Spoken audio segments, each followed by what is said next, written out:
টেকনাফের ঐতিহ্যবাহী bus terminal এটি। একসময় দেখা যেত এই টার্মিনালটি ঘিরে গাড়ির হর্নের শব্দ এবং যাত্রীদের কোলাহল থাকত সব সময়।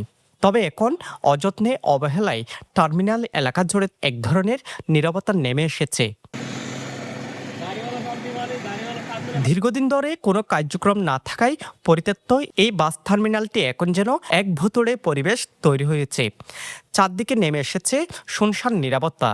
নেই আগের মতো সেই চিরচেনা ব্যস্ত সময়। প্রতিটি কাউন্টারে ঝুলছে তালা, আর জমে থাকা ধুলোময়লা যেন সময়ের সাক্ষী হয়ে দাঁড়িয়ে রয়েছে। ২০০৬ সালের দিকে ১০ একর জমির উপর সড়ক ও জনপথ অধিদপ্তরের উদ্যোগে এই বাস টার্মিনালটি নির্মাণ করা হয়েছিল। পরে তৎকালীন যোগাযোগ প্রতিমন্ত্রী সালাউদ্দিন আহমেদ এর আনুষ্ঠানিক উদ্বোধন করেন। কিন্তু পর্যাপ্ত রক্ষণাবেক্ষণের অভাবে সময়ের সাথে সাথে টার্মিনালটি ধীরে ধীরে পরিত্যক্ত অবস্থায় পরিণত হয়েছে। স্থানীয়দের অভিযোগ, পরিত্যক্ত অবস্থায় পড়ে থাকার কারণে টেকনাফ বাস টার্মিনালটি কোনো কাজে আসছে না। ফলে দূরপাল্লার বাসগুলো টেকনাফের প্রধান সড়কের যত্রতত্র স্থানে পার্কিং করছে, যা নিয়মিত যানজটের সৃষ্টি করছে। তাদের মধ্যে এই পরিত্যক্ত বাস টার্মিনালটি পুনরায় চালু করা হলে শহরের যানজট অনেকটাই কমে আসবে। এই টার্মিনালটি উদ্বোধন করার পরে কয়েক বছর মোটামুটি চলছে, তারপর থেকে এই টার্মিনালটা পরিত্যক্ত দেখা যাচ্ছে। যেমন এই দূরপাল্লার বাসগুলো বাস স্টেশন অবস্থান করতেছে, কক্সবাজার যাওয়ার যে বাসগুলো আছে এগুলোও রাস্তার মধ্যে অবস্থান করতেছে, এবং বাস স্টেশন ঘিরে তত ব্যাঙের ছাতার মতো কাউন্টার অবস্থান করতেছে। তার কারণে আমাদের জনজীবনের চলাফেরার দুর্ভোগ পোহান্তে হচ্ছে।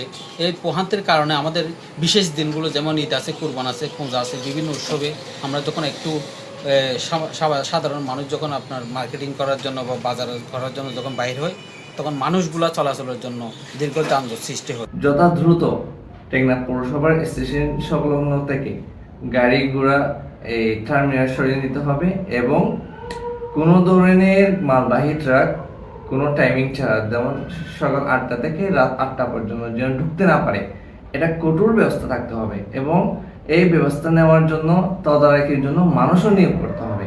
তো বিশাল আয়তনের একটা বাস টার্মিনাল থাকার পরেও দূরপাল্লার বাসগুলো টেকনাফ শহরে যেখানে সেখানে অবস্থান করতেছে, যার ফলে হচ্ছে মানুষ জনদুর্ভোগে পড়ে যাচ্ছে দিন দিন, এবং যেখানে সেখানে ট্রাফিক জ্যাম লেগে যাচ্ছে, যার ফলে হচ্ছে অনেক সময় ট্রাফিক পুলিশের এই ট্রাফিক ম্যানেজমেন্ট করাটাও খুব কঠিন হয়ে যাচ্ছে। টার্মিনালটা যেন ব্যবহারযোগ্য করা হয়, এটা এখন পরিত্যক্ত অবস্থায় চলে গেছে। আমরা যদি এটাকে সুন্দর ম্যানেজমেন্টের মাধ্যমে দূরপাল্লার বাসগুলো বাস টার্মিনালে অবস্থান করার ব্যবস্থা করি, তাহলে আমাদের যে শহরের জনদুর্ভোগ হয় সেটা অনেকাংশ কমে আসবে, এবং আমাদের জীবন মান উন্নয়নের ক্ষেত্রে এটা বড় একটা ভূমিকা রাখবে। অতি সত্বর এই বাস টার্মিনালকে আবার বিএনপি সরকার যদি কার্যকর কাজ করে, টেকনাফ থেকে যদি যানজট নিরসন করতে চায়, এই বাস টার্মিনালকে কার্যকর এবং ফাংশনাল করতে হবে। সকল বাস কাউন্টার থেকে শুরু করে সব কিছু যদি ঐকেন্দ্রিক কার্যক্রম পরিচালনা করা হয়, টেকনাফ শহর নিরাপদ হবে এবং পর্যটকের জন্য পর্যটন বান্ধব টেকনাফ শহর হবে। আমরা টেকনাফবাসী উপকৃত হব।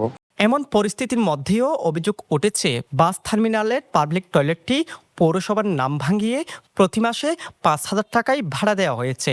টয়লেটটি ভাড়া নেওয়া ক্যাফেতুল্লাহ জানান, এই অর্থ প্রতি মাসে গ্রহণ করছে স্থানীয় কাউন্সিলর ইউনুস হাজি। তখন বাড়ালো এটা যে ৬-৭ মাস ধরতে 7 মাস হাসা হইব, তখন কমিশনারের মানে কি বাড়াওয়া দিয়া বলতে এইবার ডাক আছে, পৌরসভার ডাক আছে, টাকার অনুযায়ী টিয়া দিয়া বলে তো মাসে তারা ৫,০০০ দিতে হোক, কিন্তু ৫,০০০ দিনে পারে বা ৪,০০০ও দিই, ৩,৫০০ও দিই, মাসে যা যাবে তা দিয়ে দিয়া ইনুসারি।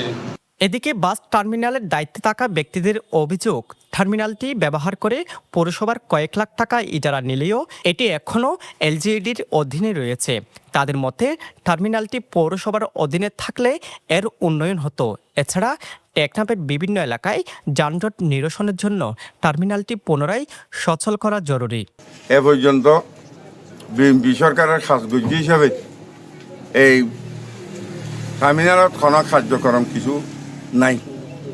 বর্তমান টেকনাফ পৌরসভা ইয়ানক ডাক দিয়রে লক্ষ লক্ষ টাকা ইনকাম করে, কিন্তু এ পর্যন্ত ইয়ান এলজিডির আন্ডারে থাকি আর ইনত বঞ্চিত আছি।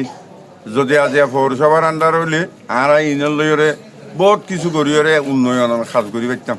টেকনাফ বাস স্টেশনত গাড়ি ইনলে যানজট তাই যাবে সবসময় যানজটি আন উদ্বুদ্ধ করতে হলে আগে জিনিস ইয়ান সংস্কার করা হইল আর স্বরাষ্ট্রমন্ত্রীর কাছে অনুরোধ করি রহনের গজ্জা জিনিস বিফলে গিয়ে গই সামনে অনেক আসন ইনশাল্লাহ আগামী দিনের মধ্যে এই টার্মিনালার উন্নতি করি অনেক শুভ কামনা করি সচেতন মহল বলছে দ্রুত সমন্বিত উদ্যোগে টার্মিনালটি পুনরায় সচল করা গেলে একদিকে নিশ্চিত হবে রাষ্ট্রের সম্পদের সঠিক ব্যবহার, অন্যদিকে কমবে সড়কের যানজট আর ফিরবে জনজীবনের স্বস্তি। News desk, Penua. সমুদ্রের গর্জনে ভিন্ন স্বাদের সামুদ্রিক খাবারের ভরপুর আয়োজন উপভোগ করতে আজই চলে আসুন প্যাসিফিক বিচ লাউঞ্জ ক্যাফে কক্সবাজারে।